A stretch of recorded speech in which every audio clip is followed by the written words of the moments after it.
Hello and welcome to What's Your Story. I have a great guest for you today. He's really a fun guy. In fact, he's been laughing at me for my bloopers that I've made. But my guest is Courtney. He's a professional photographer, an award-winning professional photographer, and he also is a teacher and an entrepreneur. So welcome, Eric. Good to have you here. Great. Thank you, Judy, for having me today. Well, if you'll quit picking on me, we'll have a good time. Oh, we will. So, Eric, what is your story? Tell us a little bit about how you got started in photography, and what sparked your interest, and what camera did you have first? Tell us about those things. Oh gosh. Well, I was thinking about this when we were previously talking, and I've always had an interest in photography since I was a young kid. And I remember my mom, she had and I'll date myself a little bit here, but she had a Kodak Brownie camera. Yeah, and I had one of those. Yeah, with the crank film and all that, yeah. and you had the flash you hooked on. And I remember it had a little window that you pulled up to look through, and you snap photos. And I remember taking pictures with that, and then I remember taking, there was the old 110 cameras with the little tiny cartridges and stuff. Yes. And, it seems to me that I've always had a camera in my hand somewhere along the way. And then, of course, you go through grade school and high school. And then I remember in college when I was in Chicago, and I bought my first real 35 millimeter professional camera, and it was a Pentax K1000. And I was just so proud to have that. And I would go around downtown Chicago shooting photos, architecture in particular. But then I would also shoot the landscapes and people. And so that was, it really has, and then going forward from that, I've gone through various different cameras and now into the digital age, with our digital cameras that we have today. So, yeah. Boy, I tell you, your work is incredible. But it was interesting because you were in the food industry before. Yes. And then you went from the food industry into full-time photography. Yes. So I call it my previous life, is I was in the food packaging industry for 25 plus years. I started out filling hoppers of plastic resins to make bottle caps, and then I got into quality assurance, and then I got into R&D, and I got into a different company and developed a quality program, and then I got into sales. And that was just, it was absolutely just fantastic opportunities along the way. So that was my previous life. And then there was a series of events that happened, and one of them being we had a horrible, another bad winter in Chicago, and we had always decided, let's move southwest. And so, and I knew in the corporate world, the company had been bought out several times, and quite honestly, I knew my days were numbered. And I'd always wanted to pursue a profession in photography, and it's my passion. I realized that it was my passion.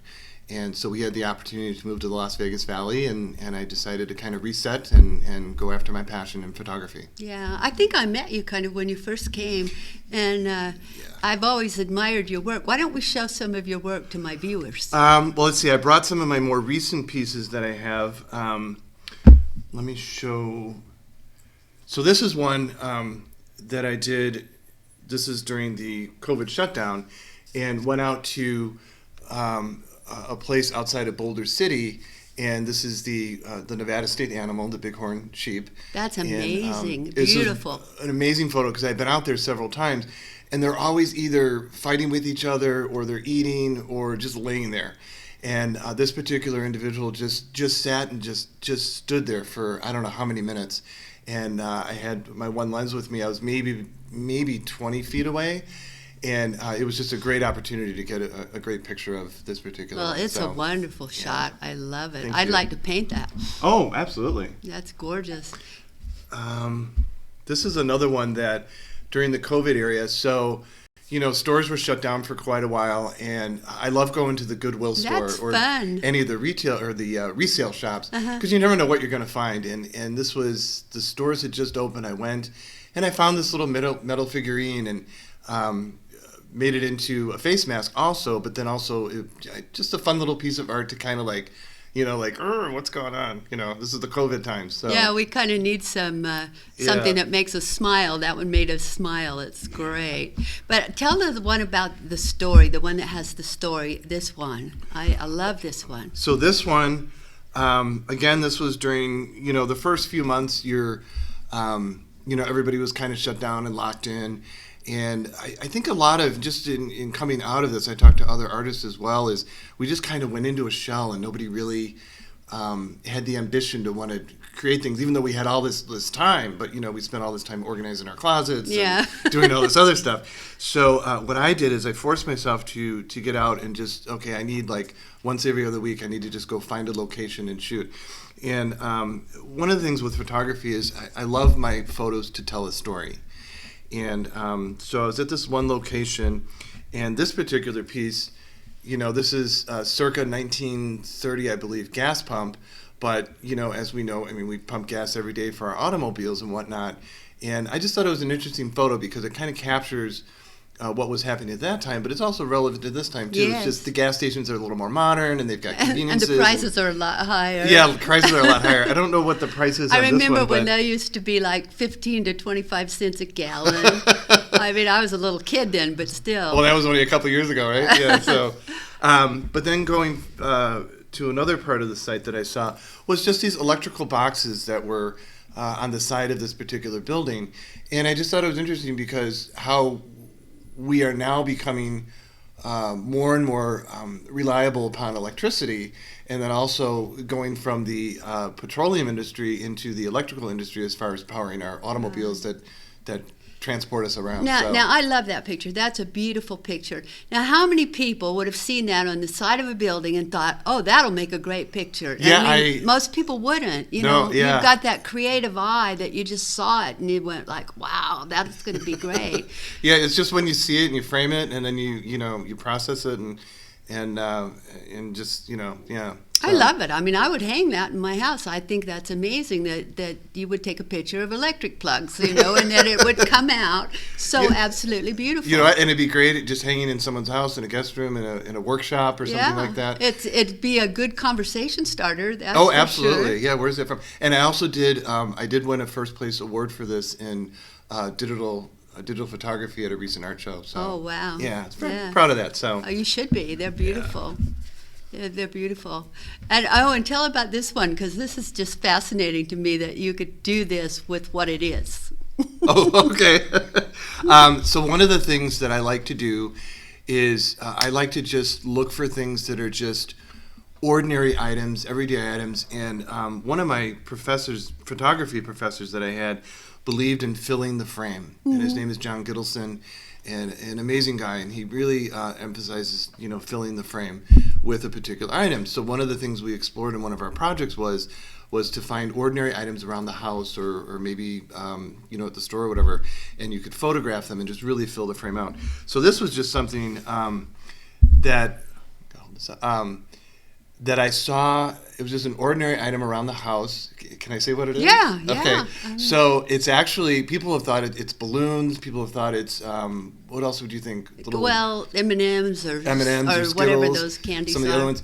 And it is from a container of sprinkles that you use on cake or coffee cakes or something like that. That's amazing. And I just saw it, and I set up my little photo booth and just spread them all out and got a real nice, and it's nice such a colorful photo. Picture that you could put it in any room because they go with the colors that are there. Yeah, it's one of the things I do. I just like things that make really bright, intense colors. Yeah. Now, granted, I did add my little artistic touch to this photo to give it that little enhancement, but I think it's fun and it's playful and also conversation starter too. I remember when you did a few years ago it was in a competition that I had some artwork in, and it was buttons. You did one of just all kinds of buttons, and it was amazing.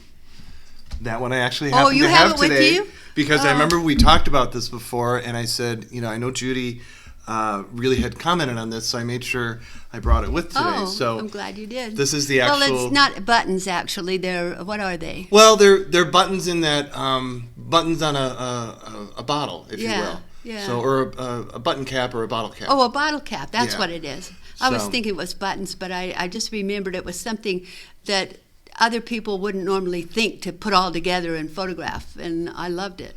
Yeah. So do you want the story? Yeah, tell the story. Okay. So I was at a gallery.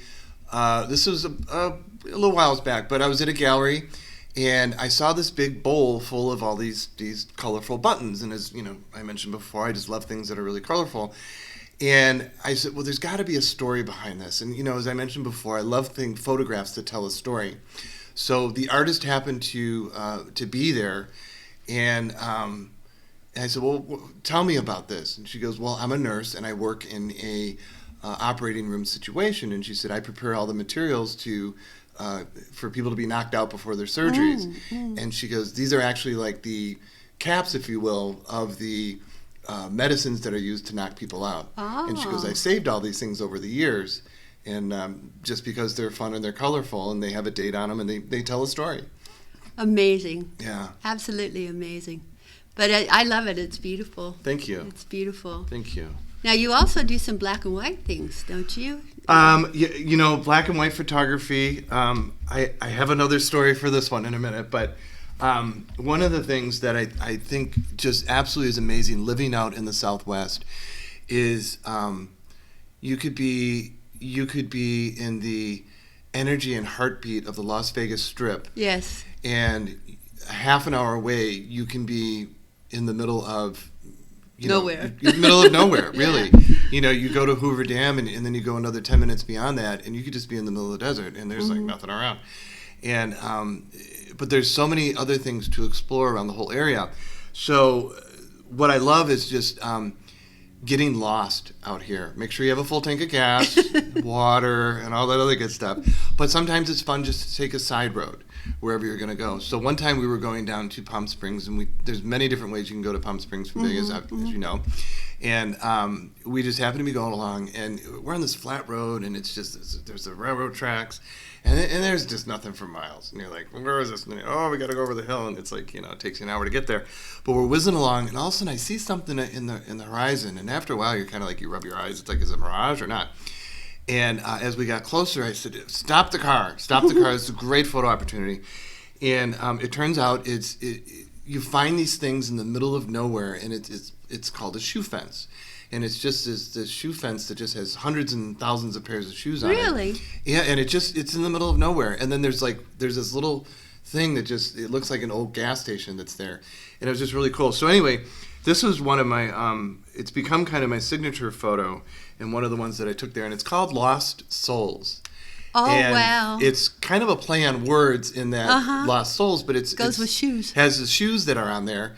And now, who on earth would go put shoes up on a post in the middle of the desert? Who knows? Because on either side of this location, there's like nothing for like 100 miles either way, and these people come from wherever, to do all this. So this was taken 3 years ago, and I'm curious to go out again to see what it looks like a couple years later, because I'm sure it's changed. Because as we know, the desert heat and sun is pretty harsh on products. So need to get out there again after get the COVID thing over with. Yeah, it seems like such a strange thing to put way out in the desert. But, yeah. But we find interesting things out in the desert. Some people go out and paint rocks and make them colorful. Yeah, you see all sorts of, like on this particular road, I mentioned that there's railroad tracks, and there's rock arrangements all along for just like that 100-mile stretch. It's crazy, and it's like these people, who knows, It's just something to do, I guess. Yeah, it's just something to do, I guess. It's you need to look on the map, and it's like, okay, there's nothing. So yeah. So what is your favorite thing to photograph? I mean, is there a type of photography that you like best, or what? The one thing that I really have come to enjoy is doing pet portraits or pet photography. Oh, really? And it's fun because pets generally pretty much they don't know what a camera is, but we think they pose, but I think they do kind of pose, and they know what's going on, especially in today's world with the selfie thing and all that. But they're very uninhibited. They don't talk back. They're not worried about what they. Do they sit still? Some will. Mm-hmm. The older pets and stuff just kind of But you get the young puppies and stuff, and they will to a certain point. It all depends, And sometimes you have to get the owners to hold them and whatnot, so you can get that special shot. But it's just a lot of fun, and pets don't they don't worry about the end product. They don't worry about what they look like or anything. They're just there to have fun. They want the attention. Having to fix their lipstick and comb their hair. Yeah. Even though the owners do, some get really meticulous about it. But that's funny. But it is fun to do. But, I like all genres of photography, but there are some of them that are more fun than others. So yeah. Well, I took a class from you, and you're a very patient instructor. That always fascinates me because I teach art, and sometimes I want to say to people, no, don't do it that way, do it this way. But everybody's art is their own art. Yes. And photography is an art, and it's everybody does it different. It is one thing that I've learned is, prior to moving here, I was very private about my photography. I would do family stuff and all that. And then I got involved with a few different galleries out here.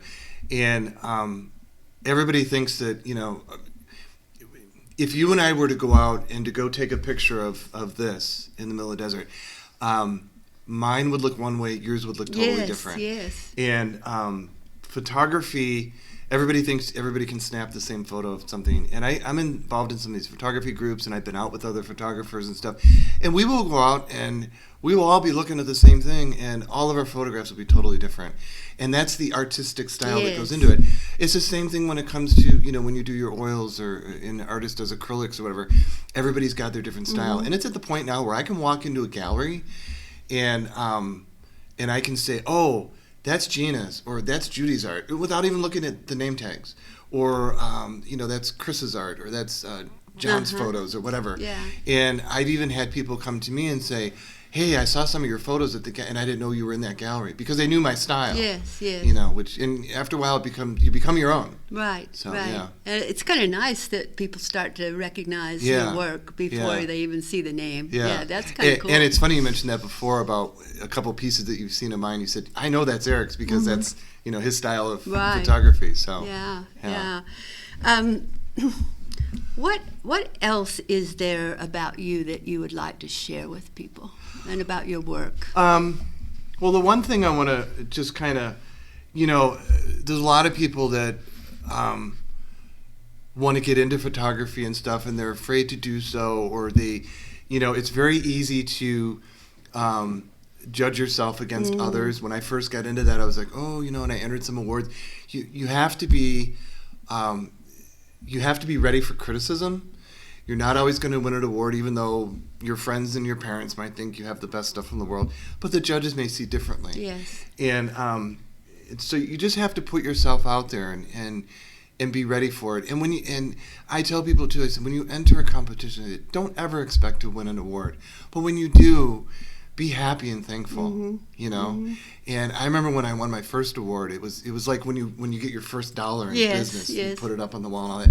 And it was an honorable mention, but it meant the world to me. I could almost tear up right now. But it was just so cool, because all of a sudden I recognized. And then when you sell your first piece, and somebody buys your first piece, and especially when it's somebody you don't know, that comes in off the street and they say, oh my gosh, I love that photo.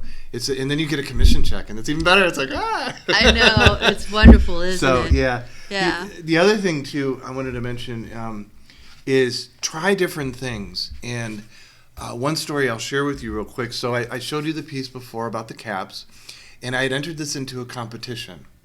And not really expecting to win anything, but I didn't. And I said, okay, fine. So what I did, just trying something different, is the next year it was the same photography show, same exact judges. Oh, wow. But I entered it into a different category, and I entered it into black and white. And I changed the mat. And wouldn't you know it, it didn't win in the other category for standard photography, but it won first place for black and white. Wow. So it goes to show you that sometimes you just change it up a little bit. Yeah. And you just have to be creative and try new things, and that's the key thing. So, yeah. I read an article the other day that said creativity helps your emotions, that you have to be creative, and if you are creative, it will keep you from being depressed, keep you from being sad and upset. And maybe that was something during the pandemic that some people should have explored a little more, is how to be more creative. Maybe some people could get more involved in photography or art or something, so that they didn't get down. Do you find that your photography helps you to feel like you're doing something and it's bringing happiness in a way? It very much so. I mentioned before that, and I talked to other artists as well, and I said, I need to I don't need to worry about how organized my office is or the closet is. I said, I got to get my photo booth out, and I've just got to photograph things and have some fun. And I started just grabbing stuff around the house and just, goofy things. And I found that when I did that, I was not focused on what was going on TV, and I got back into my creativity groove, and I felt great. And I shared that with some other people. And I said, just pick up your camera and just start shooting photos, Yeah. And then once it was safe enough to go out, then we got a couple people together, and it just felt so good to just go. We went down to Fremont Street. Oh, that's a place for photography, isn't it? It was a lot of fun, but it was right when things were kind of starting to open back up, so there weren't like tons of people around, and it was like, okay, you didn't have to tell people like, get out of my picture. Yeah. And it was just fun, and we just had a fun day. And so I agree with that just, doing that and getting back into your groove, so to speak, it changes your energy. It really does. It does. When I had cancer, the doctor told me to start painting. That's when I started painting. Yeah. And I found a whole new world for myself, and it kept me from thinking about being sick because I was involved in doing and creating. So when I read that article the other day, it was like, wow, if people could just really express their creative self, and it doesn't matter if it's photography or art or sewing or cooking, it's being involved in something where you're creating. Absolutely. Yeah. And Absolutely. aren't you an officer or somebody at City Lights Art Gallery in Henderson? Don't you you're a big shot there, in other words? Yeah. Well, I was president for a couple of years, and then there was a 2-year limit on that, so I took a year off. But I am still very actively involved with the gallery, and I'm a member at large.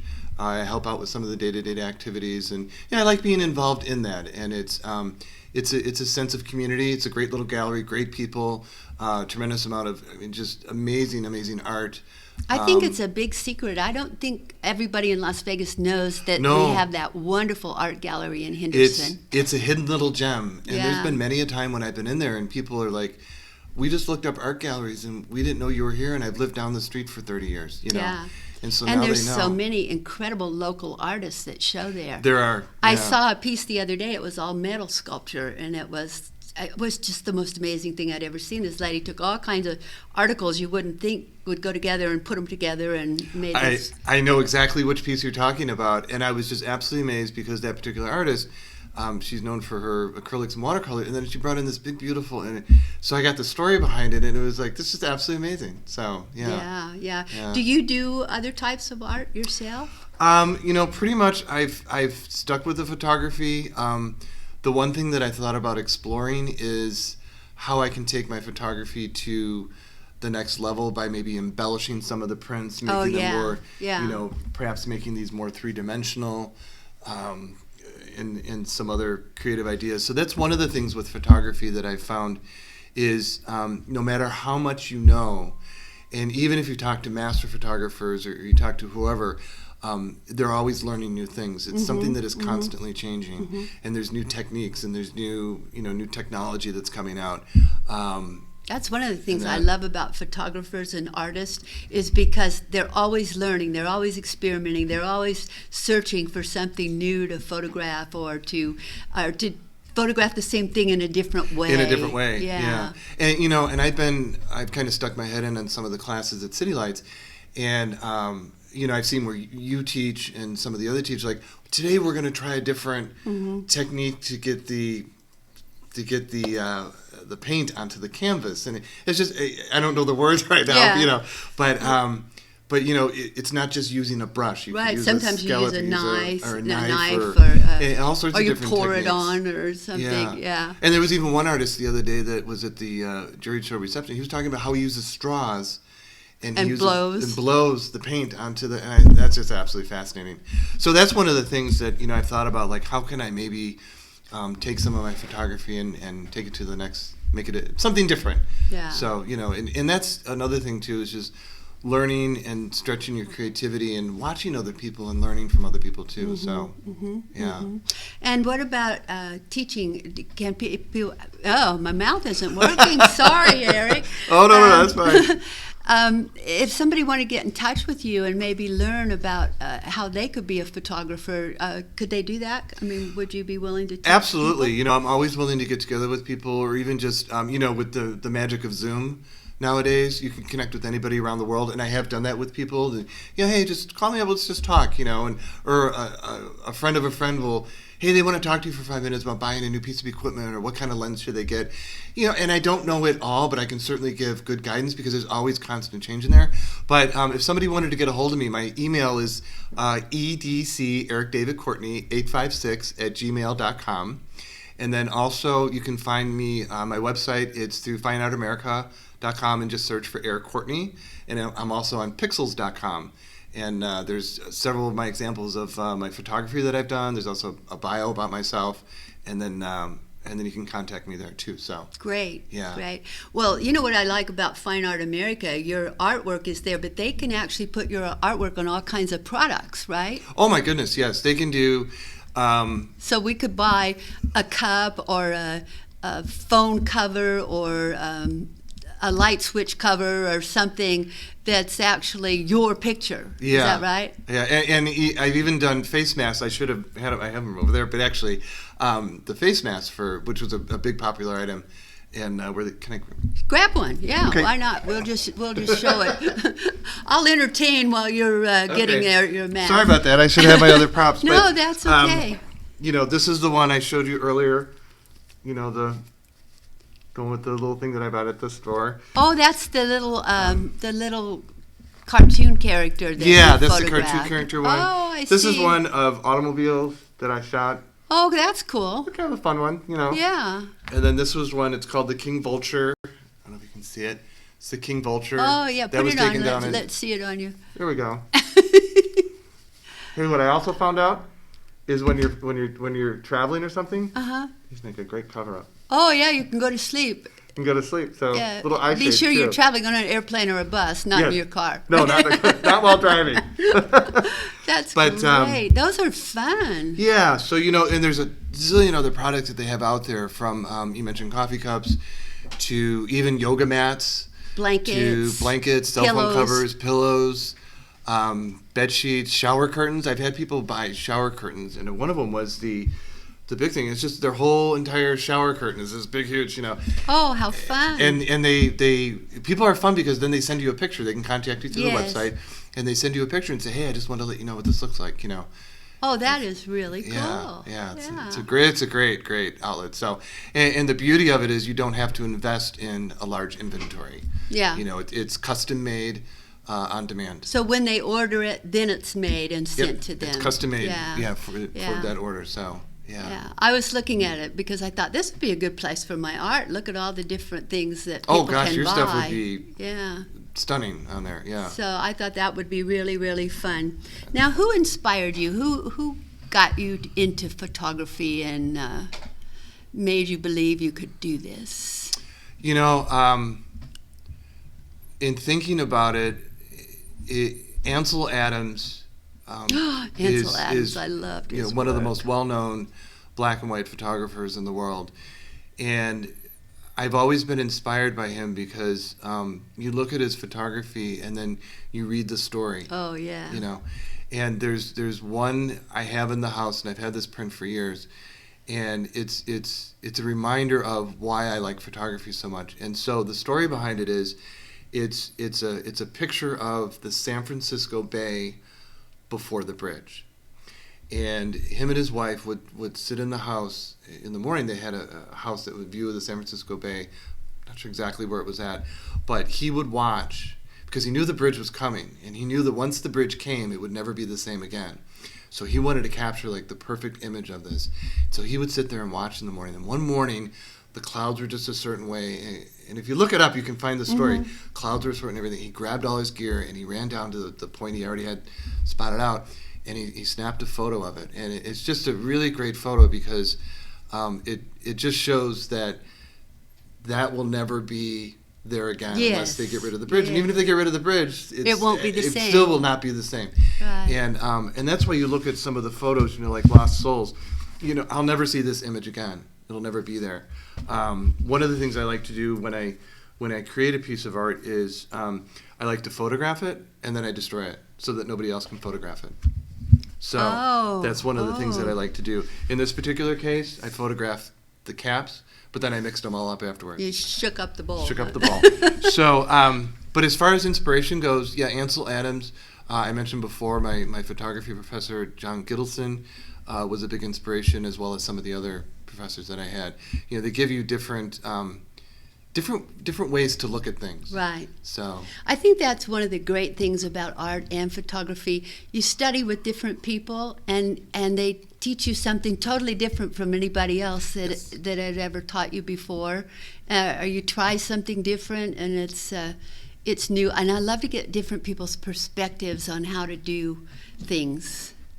Yeah, I love being a lifetime learner. I think lifetime learning is so important. I think it's incredibly important, and that's one of the reasons why I like photography so much, because every time I go into a camera shop or I look online, I was even researching buying a new lens recently, and all the things that it can do, and in some ways it kind of takes you down the rabbit hole, and the next thing you know, you're 3 hours into it, and it's like, oh my gosh, I got to eat lunch. But you just learn so much, and it's like, oh, they do it this way, or they use this lens for this, or I didn't know you could do that. Yeah, and, yeah. You know, it's a lot of, yeah. It's always a learning experience. Oh, yeah, it's wonderful.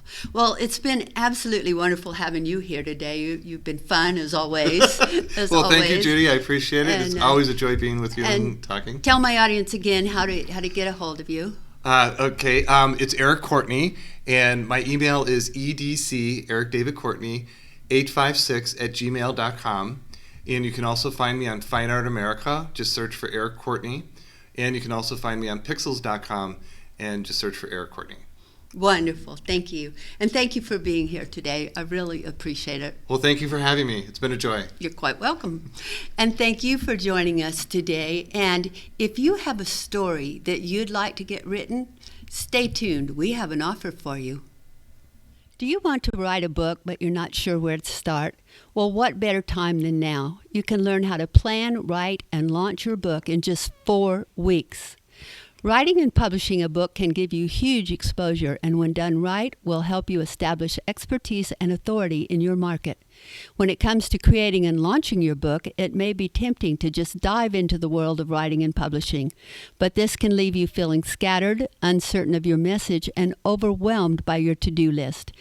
This is why so many people give up and books go unpublished and stories go untold. Planning is the answer, and that's exactly what this e-course will help you do every step of the way. When you have a plan in place for how you'll write, publish, and market your book, the process is much more enjoyable and achievable. Go to my website now, judymorio.com. That's JUDIMOREO.com, and learn how.